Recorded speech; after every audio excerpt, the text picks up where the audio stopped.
Hello दोस्तों, स्वागत है आपका लक्ष्य आईएएस पीसीएस में। और जैसा कि मैंने दोस्तों आपको बताया था कि हम बहुत ही जल्दी ऑप्शनल जो आपके पास एक वैकल्पिक विषय रहता है सिविल सर्विस में, चाहे वो आईएएस हो या पीसीएस हो, तो ऑप्शनल विषय के रूप में हम दर्शन शास्त्र की क्लास शुरू करने वाले थे। और इसी क्रम में आज अपनी क्लास को हम स्टार्ट करते हैं। आज अपनी इंट्रोडक्शन क्लास है। शुरू में हम बात करेंगे दर्शन शास्त्र के बारे में, क्या होता है दर्शन शास्त्र का सामान्य अर्थ, परंपरागत अर्थ क्या होता है, और जीव और जगत के बारे में क्या क्या बातें कही गई हैं। तो आज की जो क्लास है वो ऑप्शनल सब्जेक्ट को लेकर है, दर्शन शास्त्र को लेकर। और ये क्लास न केवल जो बच्चे आईएएस पीसीएस की तैयारी करते हैं उनके ऑप्शनल में मदद करेगी, बल्कि सामान्य व्यक्ति को भी पर्याप्त जानकारी मिलेगी। ठीक है ना, जीवन और जगत के संदर्भ में या आपके पास दर्शन शास्त्र के संदर्भ में जो सामान्य जानकारी है उन लोगों को भी लाभ मिलेगा। तो ठीक है दोस्तों, स्टार्ट करते हैं अपनी दर्शन शास्त्र की क्लास, यानी फिलॉसफी, जिसे इंग्लिश में फिलॉसफी बोला जाता है। और इस क्लास को करेंगे हम, तो हम मतलब ये डिस्कस करेंगे कि दर्शन शास्त्र ऑप्शनल विषय के रूप में क्यों लेना चाहिए, कैसे आपकी तैयारी में या कैसे आपके सिलेक्शन में ये यूजफुल होने वाला है। तो देखो, दर्शन की जब बात करते हैं तो दर्शन के अगर हम सामान्य अर्थ की बात करें तो दर्शन यानी हर व्यक्ति दार्शनिक है। अगर आप कोई व्यक्ति ये कहता है कि मैं दार्शनिक नहीं हूँ, या मुझे दर्शन शास्त्र नहीं पढ़ना, या मुझे दर्शन अच्छा नहीं लगता, तो वो व्यक्ति भी अपने आप में दार्शनिक है। क्यों? क्योंकि उसका ये ही कहना कि मैं दार्शनिक नहीं हूँ या मुझे दर्शन शास्त्र अच्छा नहीं लगता, वो अपने आप में उसका दर्शन है, उसका सोच है, उसका विचार है। तो दर्शन का मतलब जो प्रारंभिक जो शुरुआती इसका अर्थ होता है, उसका मतलब ही होता है सामान्य अर्थ की अगर मैं बात करूँ, दर्शन का सामान्य अर्थ होता है देखना, सोचना, समझना। ठीक है नहीं, देखना या सोचना, ठीक है नहीं, समझना। तो ये दर्शन का जो है वो प्रारंभिक जो अर्थ होता है, यानी सामान्य अर्थ दर्शन का ये होता है। ठीक है नहीं। अब बात ये आती है कि दर्शन है क्या वास्तव में। भाई, हमें अगर दर्शन का सामान्य अर्थ हम लें कि देखना होता है या सोचना होता है या समझना होता है, तो प्रश्न ये उठता है कि किसको देखना है, ठीक है नहीं, या किसको, मतलब आपके पास किससे देखना है, किसको देखना है और क्यों देखना है। ये तीन प्रकार के प्रश्न हमारे मन में उभर कर आते हैं, या तीन प्रकार के प्रश्न सभी व्यक्तियों के सामने प्रस्तुत रहते हैं। जैसे मैं अगर किसी से बोलूं कि भाई दर्शन बहुत अच्छी चीज़ है, तो वो व्यक्ति ये कहेगा कि अगर दर्शन का मतलब देखना है तो भाई किससे दर्शन को देखेंगे और किसको देखेंगे और क्यों देखेंगे। ठीक है नहीं। तो अगर मैं बात करूं कि दर्शन में क्या होता है, इंद्रियों के द्वारा देखा जाता है।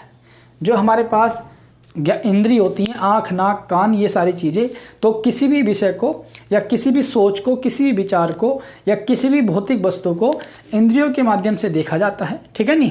और देखना भी दो प्रकार का होता है, एक इंद्रियों के माध्यम से, एक अपनी अंतरात्मा के माध्यम से। वो कहते हैं ना कि मेरी अंतरात्मा कह रही है। ठीक है, बहुत से लोगों को आपने सुना होगा कि मेरे अंतर्मन की ये आवाज़ है। ठीक है। या हम जैसे पूजा करते हैं हम, तो एक तो सामान्य स्थिति ये रहती है कि हम बैठते हैं भगवान के आगे, हम हाथ जोड़ते हैं और पूजा करते हैं। एक स्थिति ये रहती है, जो संत लोग होते हैं वो आंखें मीचकर अपने अंतर्मन के द्वारा ईश्वर की मतलब संस्तुति कर रहे होते हैं।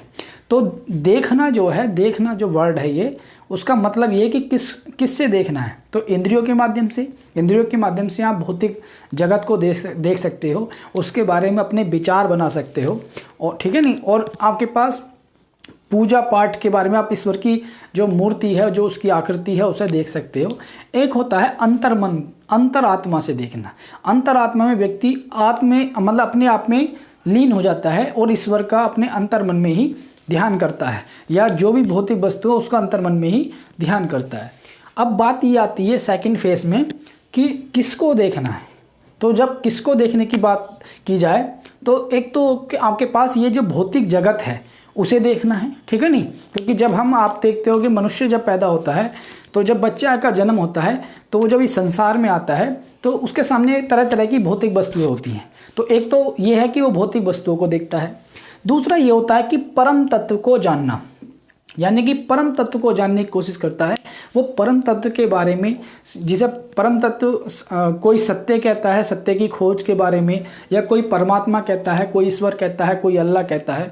तो दूसरा आपके पास वो किसको देखे, परम तत्व को देखे, परम तत्व के बारे में सोचे, अपने अंतर मन से उसका ध्यान करे। ठीक है नहीं। तो वो तीसरा है क्यों देखना है, क्या ज़रूरत है आपके पास परम तत्व के बारे में सोचने की, समझने की या देखने की, और क्यों देखें हम अंतरात्मा से या इंद्रियों के माध्यम से।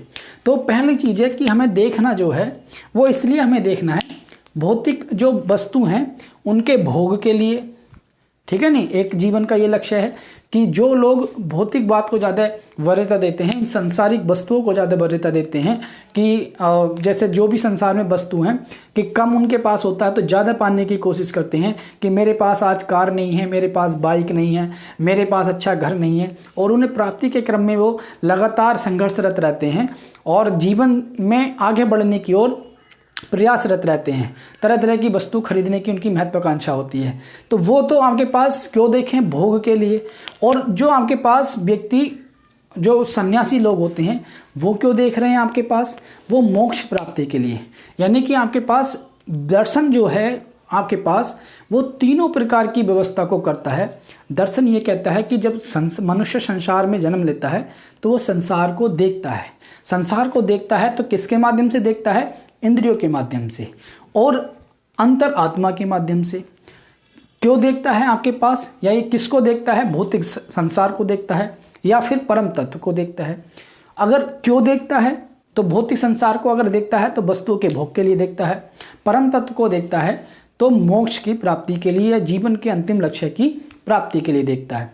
तो अगर इन सारे वर्डों से अगर हम देखें, इन शब्दों से अगर देखें तो दर्शन शास्त्र क्या मतलब दर्शन शास्त्र की परिभाषा दी जाए तो दर्शन शास्त्र अगर भौतिक जगत के संदर्भ में देखें तो दर्शन शास्त्र इस भौतिक जगत को, ठीक है नहीं, भोगने के लिए, ठीक है नहीं, दर्शन शास्त्र का काम क्या है, इस मतलब इंद्रियों के माध्यम से इस भौतिक जगत को भोगने का जो आपके पास विचार है या भोगने की जो प्रवृत्ति है वो दर्शन के अंतर्गत आती है।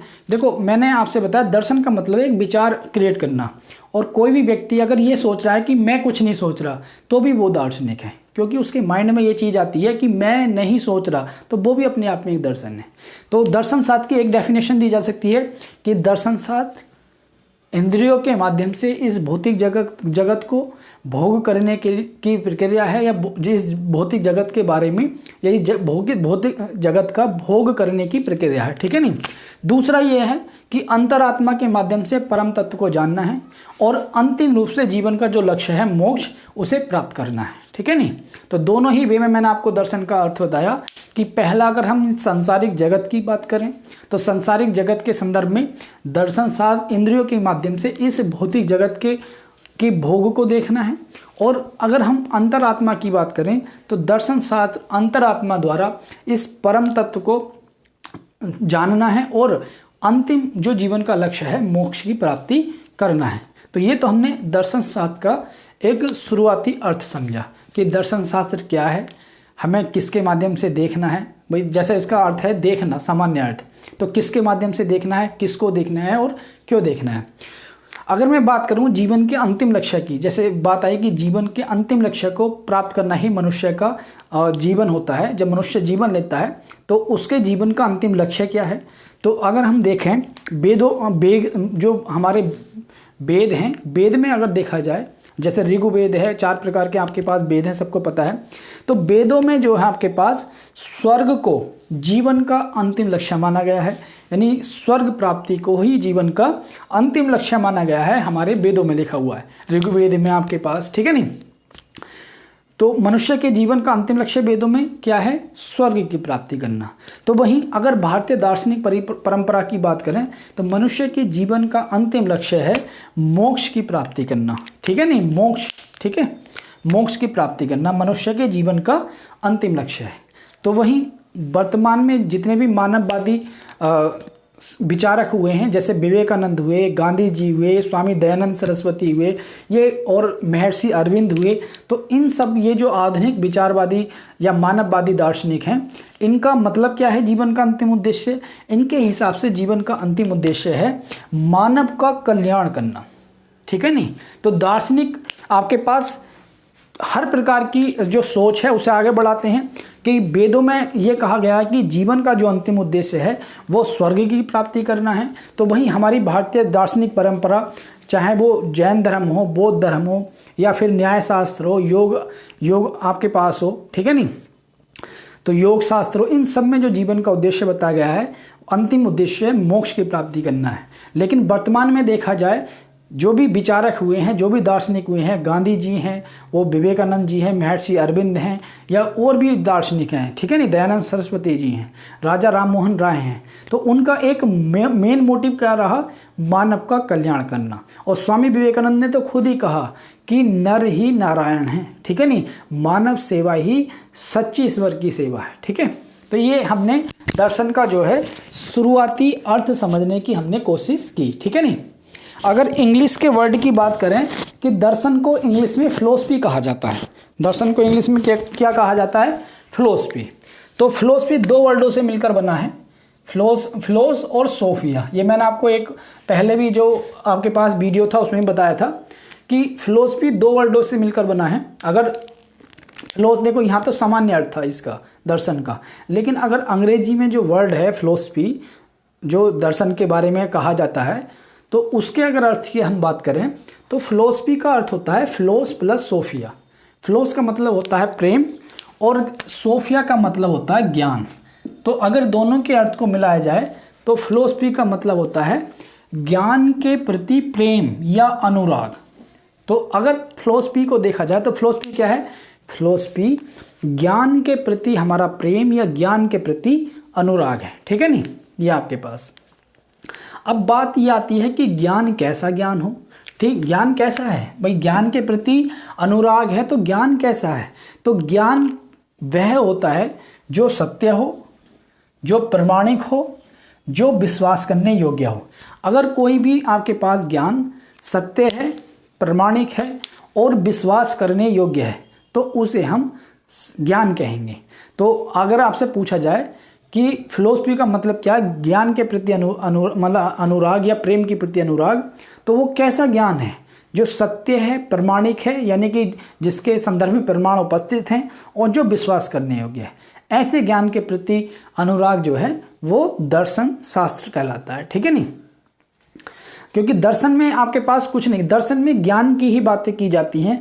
दर्शन में ये जानने की कोशिश की जाती है ये जो जगत है, ये सृष्टि का निर्माण है, वो कितने तत्वों से मिलकर हुआ है और सृष्टि में आपके पास ज्ञान का क्या सिस्टम है, आपके पास ज्ञान प्राप्ति के साधन क्या हैं, ज्ञान का स्वरूप क्या है, इन सारी चीज़ों को दर्शन में डिस्कस किया जाता है अच्छे से। अब बात ये आती है कि ज्ञान कैसा है, सत्य, जो सत्य है। अब सत्य के संदर्भ में भी कई सारे विचार उभर कर आते हैं कि सत्य क्या है, सत्य की खोज। तो पहला गांधी जी ने कहा, गांधी जी ने शुरू में कहा ईश्वर ही सत्य है, लेकिन ईश्वर के संदर्भ में बहुत सारे वाद विवाद हैं। तो गांधी जी ने लाइन को पलटा और फिर गांधी जी ने कहा सत्य ही ईश्वर है, यानी जो सत्य है आपके पास वही ईश्वर है, ठीक है नहीं। ये गांधी जी ने बोला सत्य के बारे में। तो एक वेस्टर्न फिलोसफर हुए हैं किरकेगार्ड, इन्होंने बोला कि सत्य आत्मनिष्ठ होता है। आत्मनिष्ठ का मतलब कि ये व्यक्ति पर डिपेंड करता है, किसी व्यक्ति के अनुसार सत्य अलग है। सत्य का मतलब होता है ट्रू नॉलेज, सच्चा ज्ञान, ठीक है नहीं, किसी व्यक्ति के अनुसार। और आत्मनिष्ठ का मतलब कोई सत्य को मानता परम तत्व, ठीक है ना। जैसे गांधी जी ने कहा सत्य ही ईश्वर है, ठीक है ना, जो सत्य है, परम तत्व है, वही ईश्वर है। तो किरकेगार्ड कहते हैं कि सत्य आत्मनिष्ठ होता है। हर व्यक्ति अपने अपने हिसाब से सत्य की परिभाषा देने की कोशिश करता है। मान लो सपोज करो कोई व्यक्ति का विश्वास ये है कि ईश्वर नहीं होता, तो उसके अनुसार सत्य क्या है, ईश्वर नहीं होता। किसी व्यक्ति का विश्वास ये है पुनर्जन्म होता है, व्यक्ति का दोबारा जन्म भी होता है, वो इस संसार में दोबारा जन्म लेता है और अपने किए गए कर्मों का फल भोगता है, तो उसके अनुसार सत्य ये है। और कोई व्यक्ति कहता है कि ना तो ईश्वर है ना पुनर्जन्म होता है, बस केवल जो हमारी विज्ञान है, जैसे गौतम बुद्ध ने कहा कि विज्ञान का एक जीवन से दूसरे जीवन में केवल परिवर्तन होता है, ठीक है नहीं, तो वो उनके हिसाब से सत्य है। तो सत्य जो है, किरकेगार्ड ने कहा कि सत्य आत्मनिष्ठ होता है और हर व्यक्ति के अनुसार अलग अलग होता है, ठीक है नहीं। अगर मैं गणित की बात करूं तो गणित कहता है कि 2 + 2 कितने होते हैं, 4 होते हैं। तो गणित में बिल्कुल 4 होते हैं, गणित के हिसाब से ये सत्य है। विज्ञान के हिसाब से सत्य पूछा जाए तो विज्ञान कहता है कि जो लेबोरेटरी में, जो प्रयोगशाला में विभिन्न आपके पास जो प्रयोग हैं उनके माध्यम से जो उन पर खरा उतरता है तो सत्य वो है। तो सत्य की अलग अलग डेफिनेशन दी जा सकती है, ठीक है नहीं। सत्य जीवंत होता है, मतलब सत्य मतलब जीवंत होता है। सत्य आपके पास सिखाया नहीं जाता, ये मनुष्य के अंदर खुद ही आत्मसात होता है।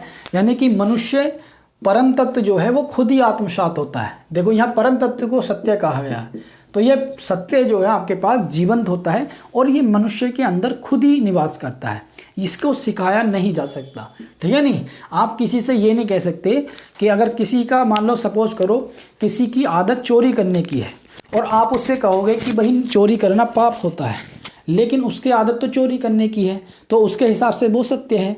तो इसलिए आपके पास सत्य एक ऐसी चीज़ है, सत्य को सिखाया नहीं जा सकता, सत्य आत्मसात होता है, ठीक है नहीं। वो मनुष्य के अंदर की भावना है, ठीक है। अब जैसे आप देखते होंगे कि जो जैसे हम पशु होते हैं तो पहले एक कटरा, जैसे कटरा नहीं कह सकते, भैंसा बुग्गी जो होती थी, ठीक है नहीं। भैंसा बुग्गी में क्या होता है, कोई व्यक्ति भैंसे को लगातार मारता है कि जल्दी पहुंच जाए खेत पर, लेकिन दूसरा ही व्यक्ति जो गाड़ी पे बैठा हुआ होता है उसके मन में दया आती है, वो कहता है कि नहीं यार इसे मारो मत, आराम आराम से चलेंगे, नो प्रॉब्लम। तो उसके हिसाब से सत्य ये है कि जल्दी पहुंचने के लिए भैंसे को पीटा जाए, लेकिन दूसरे व्यक्ति के हिसाब से सत्य ये है हम आराम आराम से चलेंगे, उसके अंदर मर्सी है, ठीक है नहीं। तो सत्य की आत्मसात अलग अलग डेफिनेशन होती हैं, ठीक है नहीं। अब बात ये आती है कि दर्शन को हमने पढ़ा सामान्य अर्थ में, कि दर्शन का सामान्य अर्थ मतलब होता है देखना, और हमने उसका इंग्लिश वर्ड भी पढ़ा कि इंग्लिश में दर्शन का क्या अर्थ होता है। अगर हम परंपरागत रूप से पढ़ें दर्शन के बारे में, तो दर्शन ये कहता है परंपरागत रूप में, दर्शन का मतलब होता है कि दर्शन इस जीवन और जगत को, ठीक है नहीं, इस जीवन और जगत को उसकी पूर्ण समग्रता में आपके पास सीखना है, या ये कह सकते हैं इस जीवन और जगत को जानने का प्रयास है। यानी कि दर्शन अपनी पूर्ण समग्रता में इस जीवन और जगत के बारे में जानने का निष्पक्ष बौद्धिक और तार्किक प्रयास है। अगर परंपरागत का मतलब होता है कि जो पहले से डेफिनेशन चली आ रही हैं, ठीक है नहीं। अब दर्शन हमें यह बताता है कि इस जीवन का आरंभ कैसे होता है, ये जो मनुष्य का हमें जन्म मिला है इसका आरंभ क्या है, कैसे ये आरंभ होता है। ये जो जगत है हम दिखाई देता है हमें कि ये जो प्रकृति दिखाई देती है ये कैसे आरंभ होती है, ये इसका जीवन मतलब ये कैसे पैदा हुई है प्रकृति, या कैसे इसका निर्माण हुआ है। उसके बाद फिर ये दर्शन ये भी बताता है कि मनुष्य जब पैदा होता है तो मनुष्य के जीवन का कोई ना कोई तो लक्ष्य होगा, कि मनुष्य जब जीता है और आपके पास हर व्यवस्था को मनुष्य करता है, ठीक है नहीं, तो उसका विकास होता है, तो उसके जीवन का अंतिम लक्ष्य होगा। तो दर्शन हमें ये बताता है कि जीवन और जगत के बारे में, कि ये जगत का निर्माण कैसे हुआ है और हमारे जीवन का आरंभ कैसे हुआ और उसका आपके पास अंतिम लक्ष्य क्या है, तो इसके बारे में दर्शन बताता है। और इसलिए मैं कहता हूँ कि हर व्यक्ति को दर्शन को पढ़ना चाहिए, क्योंकि अगर हमें अपना जो अस्तित्व है हमारा, अगर हमारा जो जीवन है उसके बारे में अगर हमें नहीं पता कि हमारे जीवन का अंतिम लक्ष्य क्या है, हम अपने जीवन को कैसे जिएं, तो व्यक्ति क्या काम करेगा, इस भौतिकवादी संसार में इन भौतिक वस्तुओं के मतलब चक्कर में ही जो है दुखी होता रहेगा और सुखी होता रहेगा। यानी कुछ क्षण उसे खुशी मिलेगी और कुछ क्षण उसे दुख मिलेगा, ठीक है नहीं। तो अगर दर्शन की मैं बात करूं तो दर्शन जीवन और जगत में क्या मूल तत्व क्या है, जीवन और जगत का मूल तत्व क्या है, ये जगत किस चीज़ से मिलकर बना है और जगत इस जीवन का अंतिम लक्ष्य क्या है, इस पर फोकस करता है परंपरागत रूप से, ठीक है नहीं। तो आपके पास अगर जो परिभाषा चली आ रही हैं तो उसमें एक मेन मोटिव देखा जाए तो दर्शन का मतलब होता है इस जीवन और जगत के बारे में, ठीक है नहीं, समग्रता के साथ भौतिक चिंतन, आध्यात्मिक चिंतन, यानी कि आपके पास भौतिक या जीवन और जगत के बारे में निष्पक्ष तार्किक और समग्रता पूर्वक विचार करना है, ठीक है नहीं, यह ज्ञान प्राप्त करना है, यह दर्शन है परंपरागत रूप से। अब बात ये आती है कि जीवन और जगत, ये जो जगत है जो हमें प्रकृति दिखाई देती है, जो इसे हम संसार कहते हैं, और जो हमारा जीवन है उसके मूल तत्व क्या है, उसके मूल तत्व क्या है, किस मतलब आपके पास हमारा जीवन या ये जगत कितने तत्वों से मिलकर बना है, इन सारी चीज़ों पे दर्शन फोकस करता है और दर्शन बताता है कि ये जो जीवन है और जगत है, इसके मूल तत्व की जब हम बात करें तो दो प्रकार उभर के आते हैं। एक स्वरूप, यानी ये जो आपके पास जगत है उसका स्वरूप क्या है, ठीक है नहीं, वो भौतिक है या चेतन है, और जगत में जो मूल तत्व हैं जिनसे जगत मिलकर बना है ये, उनकी संख्या कितनी है। अगर उनकी संख्या 1 है तो हम बोलेंगे कि ये जगत एक तत्ववादी है। अगर उनकी संख्या 2 है तो हम बोलेंगे ये जगत जो है वो द्वैतवादी है। अगर इनकी संख्या 2 से ज़्यादा है तो हम बोलेंगे ये जगत जो है बहुतत्ववादी है, ठीक है नहीं। अगर जगत एक तत्व से मिलकर बना है तो हम बोलेंगे जगत एक तत्ववादी है। अगर ये जगत 2 तत्वों से मिलकर बना है तो हम द्वैतवादी बोलेंगे, और अगर ये जगत 2 से ज़्यादा तत्वों से मिलकर बना है तो हम बोलेंगे कि जगत जो है बहुतत्ववादी है, ठीक है नहीं। उसके बाद भौतिक चिंतन, यानी कि स्वरूप की बात करें कि अगर इस जगत का भौतिक स्वरूप माना जाए, जैसा कि विज्ञान मानता है कि जगत भौतिकवादी है, तो भौतिक जब जगत को मानते हैं तो भौतिक वस्तुएं हमें दिखाई देती हैं अपने चारों ओर, ये जो सारा आवरण दिखाई देता है वो भौतिक दिखाई देता है। और अगर हम ये माने कि जगत चेतन है, चेतन का मतलब जगत के अंदर चेतना है, ठीक है नहीं। आज मैं जो आपसे बोल रहा हूँ, मैं पढ़ा रहा हूँ, मैं क्यों पढ़ा रहा हूँ, क्योंकि मेरे अंदर चेतना है। आप क्यों पढ़ रहे हो, क्योंकि आपके अंदर चेतना है, ठीक है नहीं। तो अगर मैं जगत को मानूँ जगत चेतन है, ठीक है, तो इसका मतलब चेतन जगत में सभी जीव जंतु शामिल हो जाते हैं, ठीक है नहीं। अब बात ये आती है कि इस जगत का निर्माण कैसे हुआ है, इस जगत का निर्माण, ये सृष्टि का निर्माण कैसे हुआ है। देखो दर्शन बड़ी अच्छी चीज़ है, आप सारी चीज़ें पढ़ोगे ईश्वर आत्मा इन सब के बारे में। तो जब बात आती है इस जगत का निर्माण किया कैसे हुआ, तो ऋग्वेद में बताया गया है कि जगत का निर्माण जल से हुआ है, ठीक है नहीं। हम ये जो जग सृष्टि का निर्माण हुआ है वो जल से हुआ है, और विज्ञान ने भी इसमें कहा है कि सबसे पहले जो जीवन हुआ वो समुद्र में हुआ, ठीक है नहीं। तो विज्ञान भी मानता है ये जगत जो है वो आपके पास जल से हुआ है, ठीक है। अगर बात की जाए जीव की कि जीव क्या है या मनुष्य क्या है, तो अध्यात्म में ये माना जाता है, अध्यात्मवादी, कि मनुष्य जो है या ये जीव जो है वो ईश्वर की कृति है। अध्यात्मवादी उसे कहते हैं जो ईश्वर को मानता है। वो कहता है कि मनुष्य जो है, हम आप लोग जो हैं वो ईश्वर की कृति हैं। तो वहीं जो विकासवाद है, विज्ञान क्या मानता है कि ये मनुष्य विकासवाद का परिणाम है, कि पहला आपके पास आप देखते होगे चिंपैंजी थे, फिर धीरे धीरे उनका विकास हुआ, और वर्तमान में जो मानव है ये विकास का परिणाम है, ठीक है नहीं, विकासवाद का परिणाम है, ये विज्ञान कहता है। और उसके बाद आपके पास, तो इसमें आपके पास परिणाम थोड़ा सा सही कर लें, तो आपके पास ये कहता है मनुष्य जो है ये विकास का परिणाम है, विज्ञान कहता है। और अध्यात्मवादी ये कहता है कि मनुष्य ईश्वर की कृति है, ठीक है। तो मैंने आपको ये बताया जीवन और जगत के मूल तत्व क्या हैं, स्वरूप क्या है उनका, भौतिक और चेतन, संख्या बताई मैंने आपको, एक है तो एकवाद, 2 है तो द्वैतवाद, 2 से ज़्यादा हैं तो बहुतत्ववाद। मैंने आपको बताया जगत का निर्माण कैसे हुआ है, ऋग्वेद भी मानते हैं हमारा जगत का निर्माण जल से हुआ, विज्ञान भी मानता है। और जीव के बारे में भी ईश्वरवादी ये कहते हैं कि जीव मनुष्य जो है वो ईश्वर की कृति है, और विज्ञान भी ये कहता है कि मनुष्य का जो निर्माण हुआ है वो विकासवाद के अनुसार हुआ है।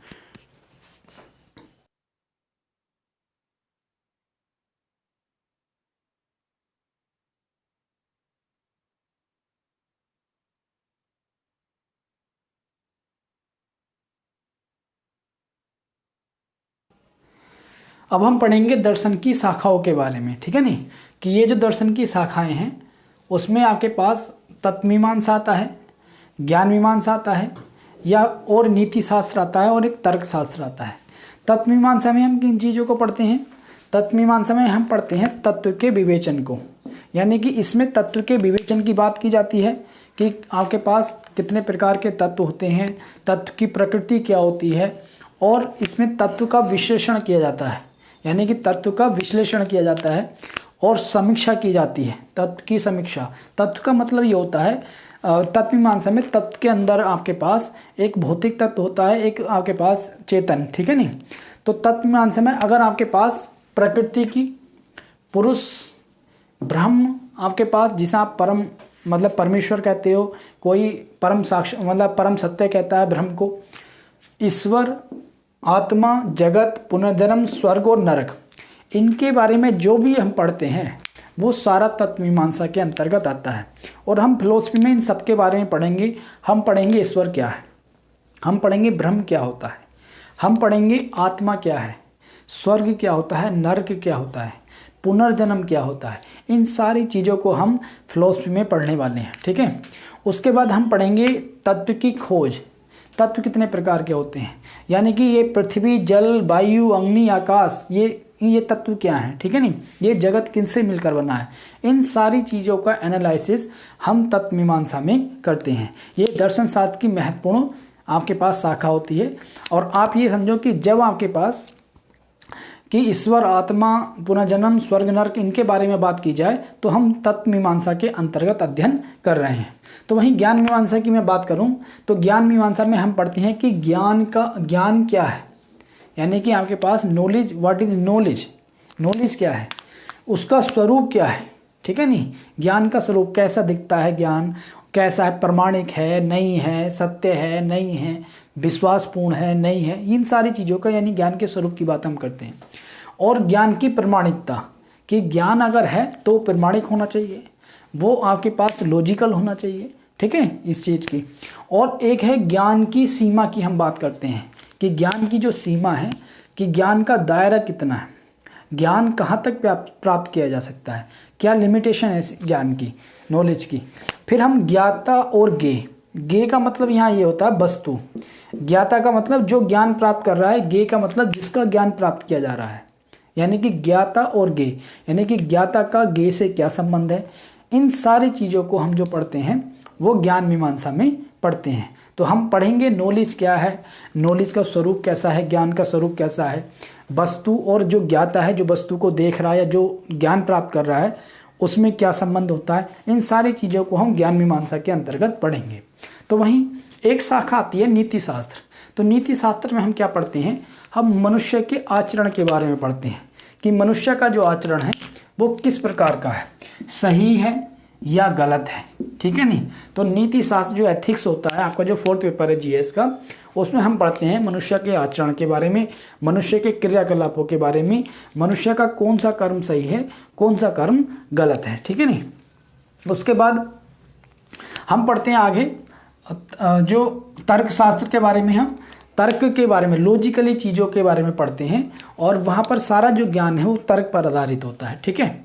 अब देखो जैसे भगवान मतलब इज़ नॉट गॉड, जैसे दरअसल हम ये मान के चलते हैं, सभी लोग मानते हैं कि भगवान, ईश्वर ही भगवान है, लेकिन वास्तव में ईश्वर भगवान के बराबर नहीं होता। ईश्वर भगवान नहीं है। भगवान का मतलब ये होता है कि जो उचित श्रेष्ठ गुणों से, उचित या श्रेष्ठ गुणों से संपन्न हो उसे भगवान कहा जाता है, ठीक है नहीं। जो श्रेष्ठ गुणों से संपन्न होता है, युक्त होता है, उसे भगवान कहा जाता है। जैसे गौतम बुद्ध श्रेष्ठ गुणों से युक्त थे, इसलिए उन्हें भगवान बुद्ध कहा जा रहा होता है। तो वहीं गॉड का मतलब क्या होता है, जनरेटर, ऑपरेटर और डिस्ट्रॉयर, ठीक है नहीं, यानी कि प्रकृति का, इस जगत का निर्माण करने वाला, इस जगत का क्रियान्वयन यानी जगत को चलाने वाला, और डिस्ट्रॉयड का मतलब होता है इस जगत को समाप्त करने वाला। ये गॉड की डेफिनेशन है। तो भगवान और गॉड जो है दोनों अलग अलग हैं आपके पास, ठीक है। और देखो मैं एक बात और बता दूं आपसे कि फ़िलॉसफी लेने से आपको क्या फ़ायदा होगा। अगर आप ऑप्शनल के रूप में फ़िलॉसफी लेते हो तो आपको क्या फ़ायदा होने वाला है। फ़िलॉसफी आपका जो जीएस फर्स्ट है, जीएस फर्स्ट में आपका जैन धर्म, बौद्ध धर्म और भारत के 60 दर्शन जो हैं उसमें आपके प्री में भी मदद करेगा और मेंस में भी मदद करता है, ठीक है नहीं। जीएस सेकंड में भी मदद करता है।